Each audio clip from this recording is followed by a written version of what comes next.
That's right, folks. This is Hawk, and I am out here at Planet Comicon. And, you know, some of the best writing I've ever seen in my life has come from the Star Trek universe, right? Heck yeah, man. Absolutely. And one of my most favorite characters that I always rooted for was Lieutenant Kim. And he is out here at Planet Comicon in Kansas City. Welcome to the show, sir. Thank you, and I want to thank you for giving me the promotion, because in actuality, I was never promoted from ensign to lieutenant. But you said lieutenant, and you're not the first to make that mistake, but it's a mistake that I welcome, because, let's face it, for 7 years, I remained an ensign. And I thought after I died and came back to life the first time that I would be promoted, because I think that should be instant promotion. If you die in Starfleet and you come back to life, your ass should be promoted. Simple as that. Sorry. But just saying how I feel. Anyway, I'm really happy to be back in KC. Last time I was here, I was in Overland Park for a convention in 2002, so it's been a while. It's been about 12 years.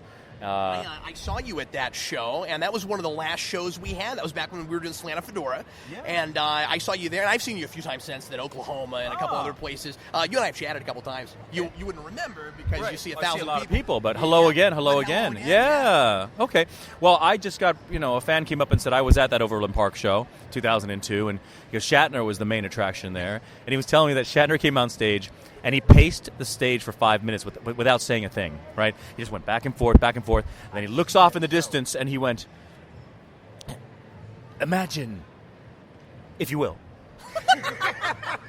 a landscape of... And he starts going through his new novel that he's, writing or something to pitch that, which is kind of funny. But anyway.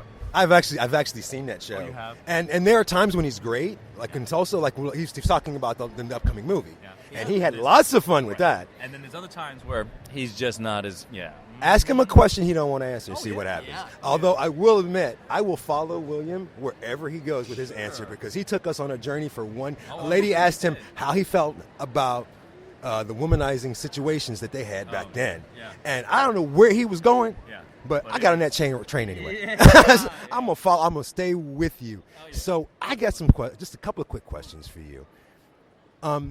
I just recently binge watched, which is a geek term. We binge watch stuff. I binge watched the entire series, the whole series of Voyager. I binge watched that and Walking Dead the same weekend. Oh my God. Wow, that's polar opposite. Yes, kinds of things. But very impressive, nevertheless. I knew where I was going to be. So, is there a moment that you absolutely loved being on the show, that you just, every time you think about the show, that's the first thing you think of? Oh my God. Probably when we were shooting the pilot episode, the first Caretaker, because typically we take 7 days to film one episode. Caretaker was a two-parter, so you would say it would take 14 days, but they took 31 days to film that. So it was a big production, and just being on location and just being with the new cast members, my newfound family, basically. I remember that more than anything. Just wow, just the knowledge of that I was pinching myself the whole first year, going, oh my gosh, I'm on a show. Well, as a fan, I can tell you, the actor, we knew that you guys became family. Yeah. We saw it. It was very apparent to us, and it instilled a sense of pride. I'm like, you know what? They get along. They like each other, exactly. And ain't nobody beating each other up off camera. And we knew that. We knew that. There was an episode, and I'll see if you remember this. The memorial. It was one of the most moving. Across the obelisk. Yes. Yeah. I was trying to find the word for it. What's the word? Large pillar-like structure. An obelisk, you mean? It's not a vinculum. Yeah, it's not. That's a Borg thing.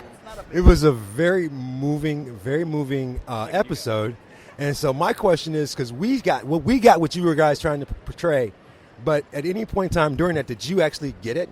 When you saw what was going on when you read the script and you were like, oh, okay, I got it. Did you get it? I mean, did you feel what they were trying to say in that episode? Yeah. No, I mean, as an actor, you're paid to feel what's going on, right. So yeah, immediately when I read it, I was like, wow, this is a strong episode, definitely. Mm-hmm. Super powerful. Yeah. And also, last question, and this, because I ask geek questions all the time. Yes. You guys spent most of your time in a hologram. You were following your buddy Paris. Yes. If you got to pick your own little hologram program to do your thing, what would it be?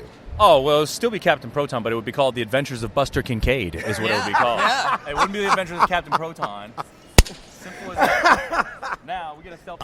So, speaking of Tulsa, Do you remember The Power of Delancey? Oh, yes. I was at that show. Can you Oh. talk about The Power of Delancey? Oh my gosh! Yes, It it's was very. one of the most fun. You know what? things I I've was ever- asked. Yes, I was asked to actually be the person to. How do you say it?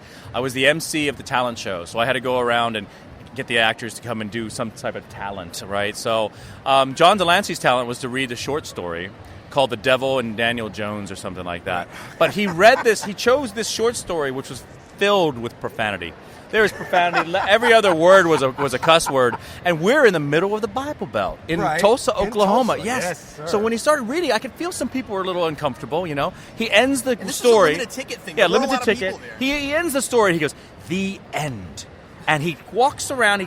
To exit the stage, as he walks between the curtains, the entire metal framework of the stage collapses around him. If he wasn't standing in the doorway, he would have been dead, right? But the reason why he wasn't was because he was in the doorway portion of it when it fell. He just froze. As he heard it falling, he just didn't move. And it went... I grabbed the microphone. I go, "Ladies and gentlemen, we're having some technical difficulties right now. We're going to go ahead and try to rebuild the stage." Thank God John Delancey is still alive. But actually, ladies and gentlemen, that happened because John Delancey, a.k.a. Q, is so powerful. He brought the stage down like that. And, and then I started talking about, it's not unlike when He-Man in the Masters of the Universe brings out his sword, and I look down in the audience, and there's a guy dressed as Gandalf, and I said, "Excuse me, can I borrow your staff?" He goes, "Why, yes." I grab his staff. I said, "Does it light up?" He goes, "Just hit it on the floor." Coom. The little globe lights like that. And it's almost like He-Man with his sword, and I took the staff, the Gandalf staff, and I said, instead of saying, "By the power of Grayskull," I went, "By the power of Delancey." I said it like the WWE. And he held it up I held it up for like 45 Delancey. seconds. I'm just like singing Delancey. I And have so, that on video somewhere. it's hilarious. And so then, I mean, it was funny and all. And but the next day, someone came back and said, "Hey, yeah, we left the convention and our pickup truck broke down about a mile from the convention. We could not start it. We pushed it to a gas station. We didn't know what to do. Blah blah blah." Then one of us said, "Why don't we invoke the power of Delancey?" So everyone put their hand on the engine while one guy's in the pickup, and they go, "By the power of Delancey, we command you to start." And the guy turns it over, and the car starts. The car started after they had to push it to the gas station. So then this story took a life of its own. Right. I mean, I had people saying, "I've been out of work for 2 years. I finally sent I sent in my application for this one job, and I said, by the power of Delancey, let me get this job." I got that job. Like that. It was like, what? I mean, people were like, "We're in Vegas, and we're down to our last $10, and we went to a slot machine, and we used by the power of Delancey, we won $1,000. So it's become a religion And now. no one can tell if we should credit Garrett Wang Yeah. or John Delancey. Delancey. Now, Exactly. what I noticed from that story, I caught all of it, but what I really noticed is you kind of threw out some geek there. I did. So are you ready? Are you willing to admit? Because this is a geek show. Are you willing to admit how much of a geek you are? Because I heard He-Man. I am. I heard He-Man. So what's your big geek? Your current big geek right now? I like, what are those people dressed as? Is that Doctor Who? No. Doctor Who's a big thing for me. I was going to say like those guys. And that's a big thing for everybody. Yes. I mean, there's nothing I love about it. Star Wars is my first fandom. Totally. Awesome. Love Star Wars. And pretty much everything in the world of sci-fi and fantasy is my favorite. Well, so actually, I one can't of our even narrow it down. ongoing jokes for our show is we don't actually have time to cover everything that's out there. We just don't. right. You know, we got Arrow, we got Agents of Shield. too much. Everything after that, we'll catch up. You know, we sit around Walking Dead on Sunday. Meanwhile, I cover 6. We cover a bunch. Will you dance for me? Yeah, I got one more question for Yes. you, real Let me fast. come around the corner. Yeah. And folks, if you didn't get that, this is Garrett Wang from Star Trek Voyager out here at Planet Comicon in Kansas City. He's going to be here all weekend. I will be. Actually, What is you're your other question? emceeing some of the panels, even, right? Yes, I have a panel today at 5 o'clock in room 2501, and then I'm moderating a few panels tomorrow on the next day. Which I've seen you moderate, so Yeah. that's something you got to check out. We got one more question, and we're going to let him get back to work. My favorite episode with that centers Harry Kim is The Thaw. Yes, with the crazy fear clown. And Yeah, I want you to tell me about Michael McKean. Michael McKean was amazing. I mean, I loved him from Spinal Tap, so I've always been a big fan of him. So when he came on stage, I was on the set. I was very excited to have a chance to work with an actor such as of his caliber. You know, so good guy, did a great job, I thought. Are you watching Better Call Saul? I haven't seen it yet. I've been waiting. He's on there? Yeah. Oh, yeah. shoot. Oh. That's what Netflix is for. He's On demand. He's Saul Goodman's All brother. right. He's I'll his watch brother. it. He's a main Okay, character. Okay. No, don't spoil anymore. I won't. Okay. I won't. Thank you. And folks, sure. once again, my name is Hawk, and you've been listening to Fanatics and the Fan.